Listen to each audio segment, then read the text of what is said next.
This happened when I was 20 years old. Even now, years later, I still avoid walking alone at night.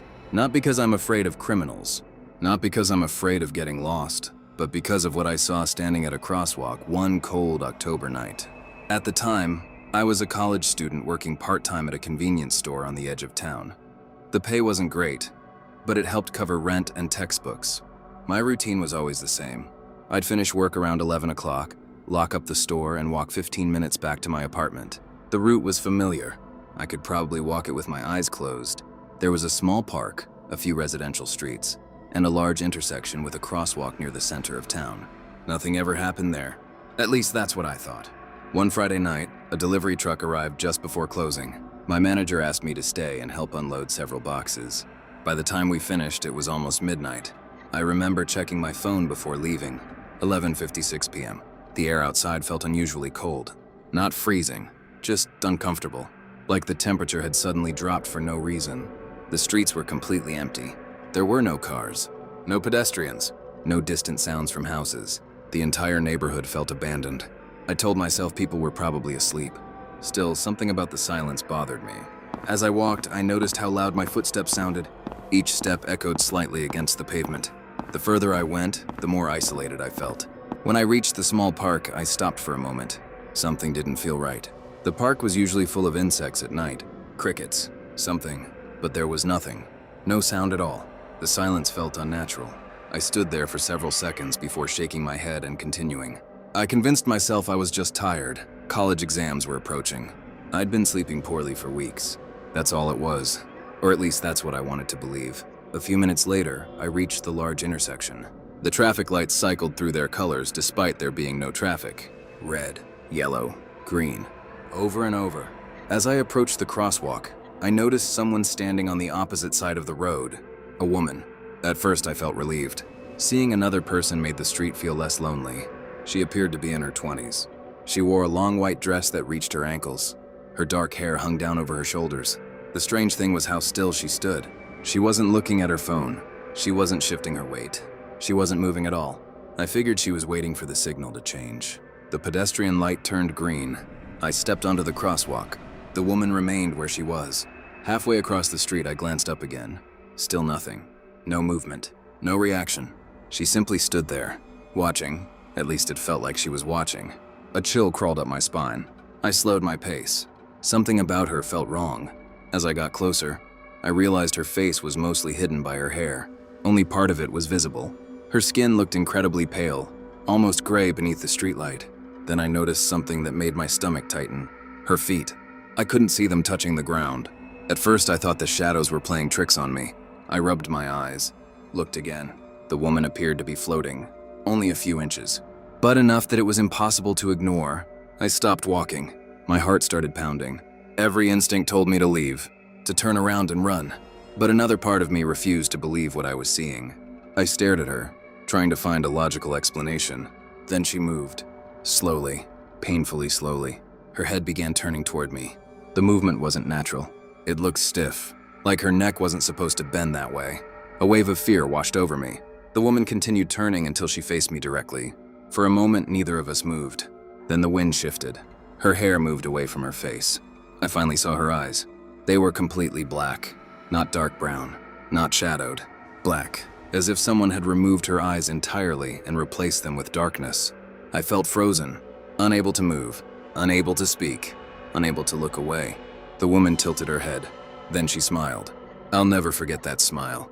It stretched far wider than it should have. Almost impossibly wide. The kind of smile that doesn't belong on a human face. Then she opened her mouth. A sound emerged. Not a scream, not a whisper. It sounded like several voices speaking at once. Low, distorted, unnatural. That's when my body finally reacted. I turned and ran. I ran faster than I ever had in my life. My backpack bounced against my shoulders. My lungs burned.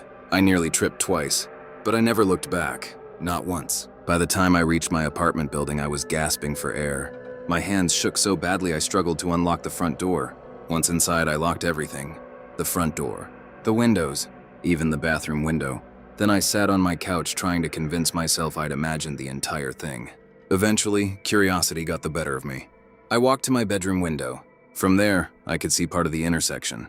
The street was empty. The woman was gone. I barely slept that night. The next morning, I stopped by a small grocery store near the intersection. The owner was an elderly man I'd known for years. I told him what happened. At first, he listened silently. Then his expression changed. He asked exactly where I'd seen the woman. I pointed toward the crosswalk. The old man sighed. For several seconds, he said nothing. Then he disappeared into the back room. When he returned, he was carrying an old newspaper clipping. The article was nearly 20 years old. It described a fatal hit-and-run accident. A young woman had been struck and killed while crossing that exact intersection. The photograph showed her standing beside friends at a party. She was wearing a white dress. My blood ran cold, because she looked exactly like the woman I had seen. The same face, the same hair, the same smile. I asked the owner if he believed in ghosts. He shrugged. Then he said something I'll never forget. "You're not the first person who's seen her." I stared at him. He explained that over the years, several people had reported seeing a woman in white near the intersection after midnight. Some claimed she was standing still. Others claimed she was crossing the street. One man reportedly swore she appeared beside his car before vanishing. Nobody could explain it. To this day, I don't know what I saw that night. Maybe it was my imagination. Maybe exhaustion. Or maybe some people never truly leave the place where they died. And every now and then, on quiet October nights, they return, still waiting to cross the street.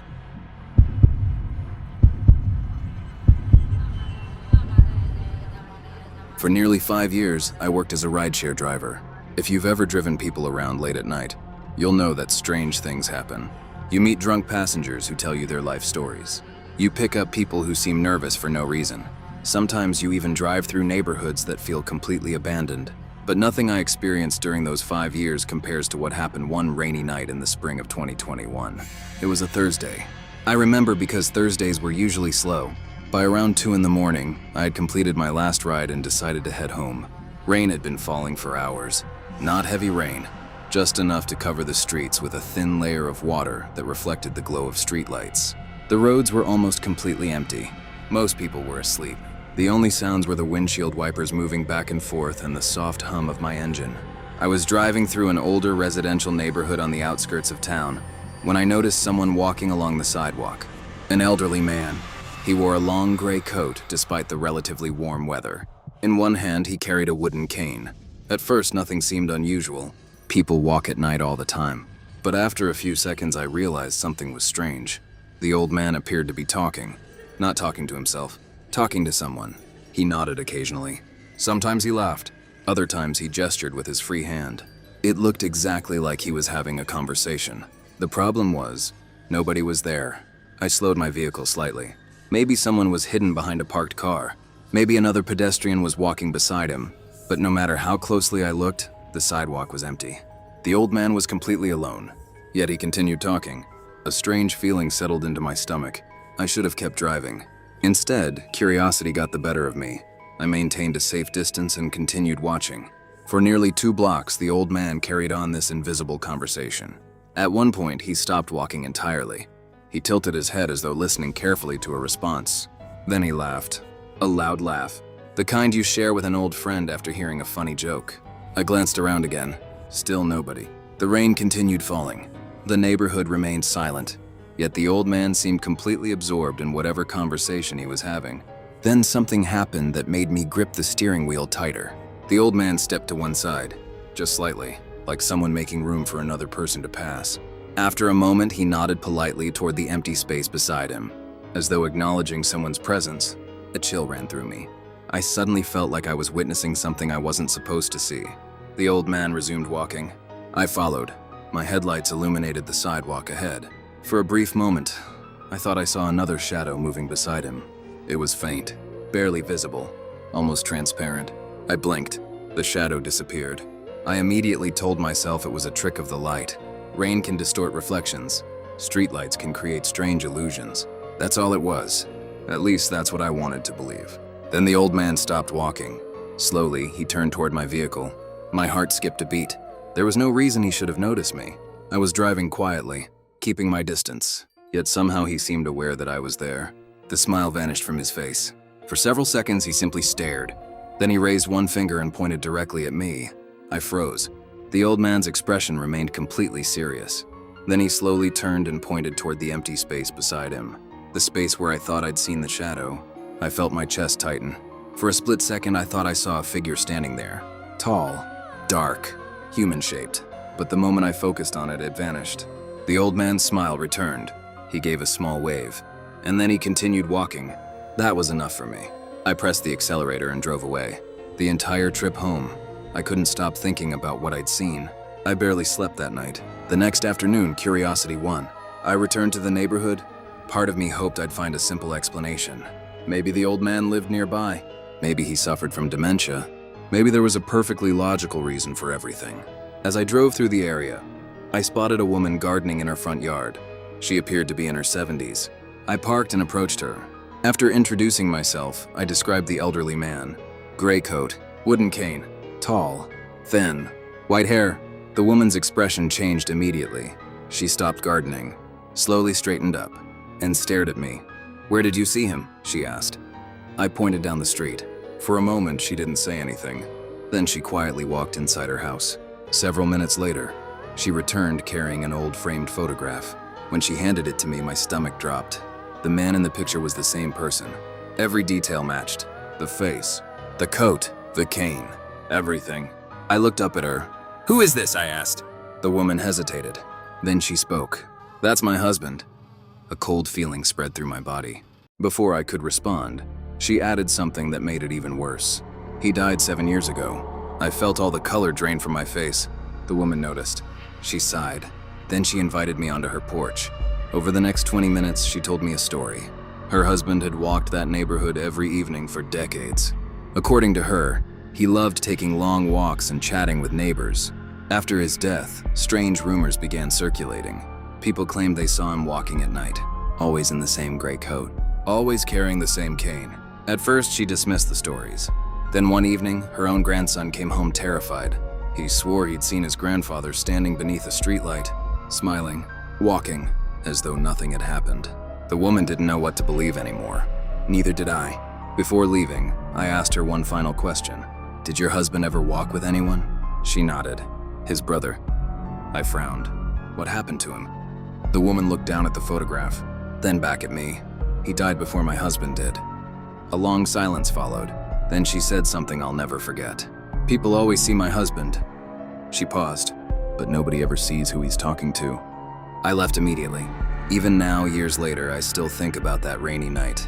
Maybe there was a logical explanation, maybe there wasn't. But whenever I drive through quiet neighborhoods after midnight, I remember the old man, walking slowly beneath the streetlights, smiling, laughing, following someone nobody else can see. And every now and then, I wonder if one night I'll see them both.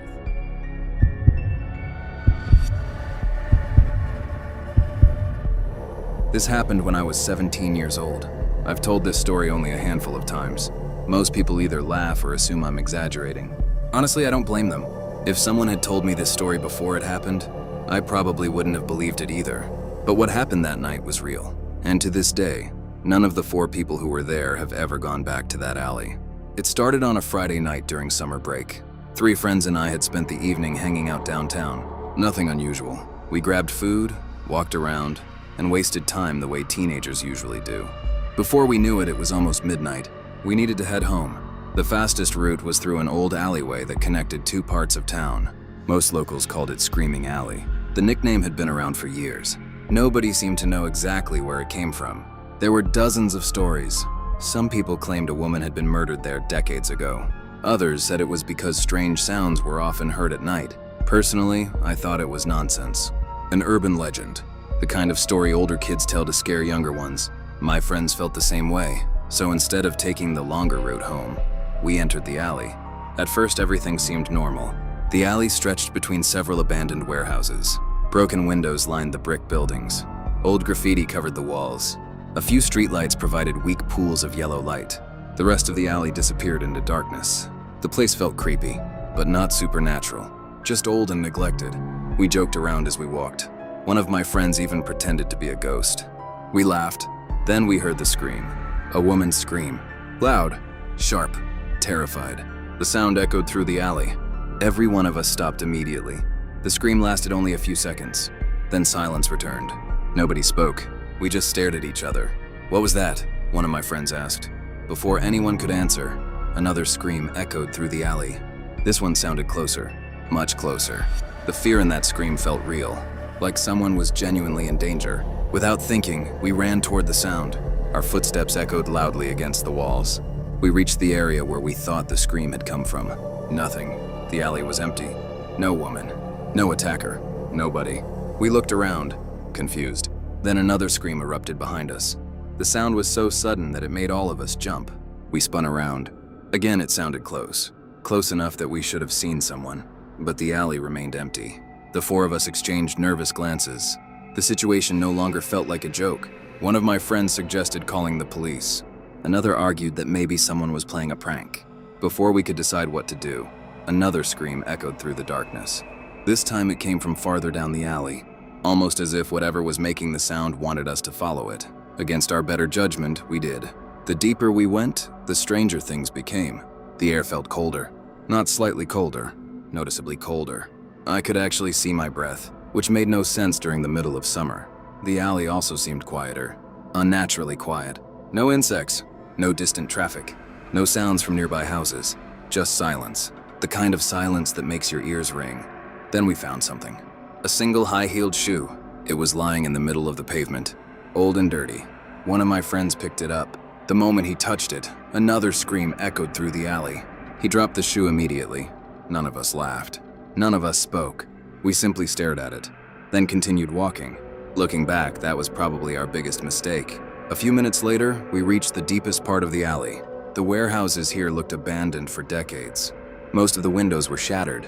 Several doors hung open. The place felt forgotten. Then one of my friends stopped walking. He pointed ahead. At first, I couldn't see what he was looking at.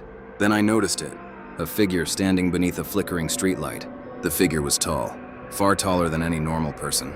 At least 7 feet, maybe taller. Its body appeared impossibly thin. Its arms hung unnaturally low. For a moment, none of us moved. The figure remained completely still, watching us. The streetlight above it flickered repeatedly. Each flash revealed more details, or at least that's what it felt like. Its face remained hidden in shadow, but I could tell it was staring directly at us. The feeling was overwhelming, like being watched by a predator. One of my friends called out. No response. The figure didn't move, didn't blink, didn't react at all. Then the light went out. Darkness swallowed the alley. A second later, the streetlight flickered back on. The figure was closer, at least 20 feet closer. My stomach dropped. Nobody had seen it move, yet somehow it had crossed a huge distance. The four of us backed away slowly. Another scream erupted behind us. This one sounded different, closer, angrier, almost desperate. We turned around. Nothing. When we looked back toward the figure, it was gone. The streetlight illuminated an empty patch of pavement. The figure had disappeared. Every survival instinct in my body activated at once. Run, I whispered. Nobody argued. We turned and sprinted. The alley seemed longer than before. Far longer, our footsteps echoed around us. Then another sound joined them. Additional footsteps. Heavy footsteps. Fast footsteps. Following us. I could hear them clearly. One set. 2 sets. Maybe more. I don't know. All I know is that something was behind us. Something running. Something gaining ground. One of my friends started crying. Another nearly tripped. Nobody looked back. We kept running. The footsteps continued. Closer. Closer. Closer. Then suddenly, they stopped. Just stopped. The silence that followed felt even worse. A few seconds later, we burst out of the alley and onto a main road. Cars passed by. Streetlights glowed normally. Everything looked ordinary again. The feeling of being watched vanished instantly. We stood there gasping for breath. None of us said a word. Eventually, we all went home. The next day, we met up again. Every single one of us described hearing the extra footsteps. Every single one of us described the same tall figure. And every single one of us swore we'd never return. Years later, I researched the alley's history. What I found disturbed me. In the 1970s, a young woman had disappeared near that exact location. Her body was discovered weeks later. According to newspaper reports, one of her shoes was never found. The case was never solved. Even today, locals still report hearing screams from the alley after midnight. Some claim they see a tall figure beneath the flickering streetlight. Others claim they hear footsteps following them. Personally, I don't care if the stories are true, because I already know what I saw. And whatever was standing beneath that light was waiting for us to get closer.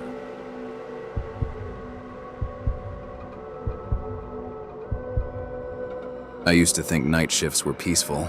Driving alone, empty roads, no stress, no noise. Just me, my truck, and the hum of the engine. That changed one night at exactly 3:13 a.m. I remember the time clearly because I looked at the dashboard right after it happened. And I still wish I had never looked down at all. I was working overnight deliveries at the time. It was a normal routine for me.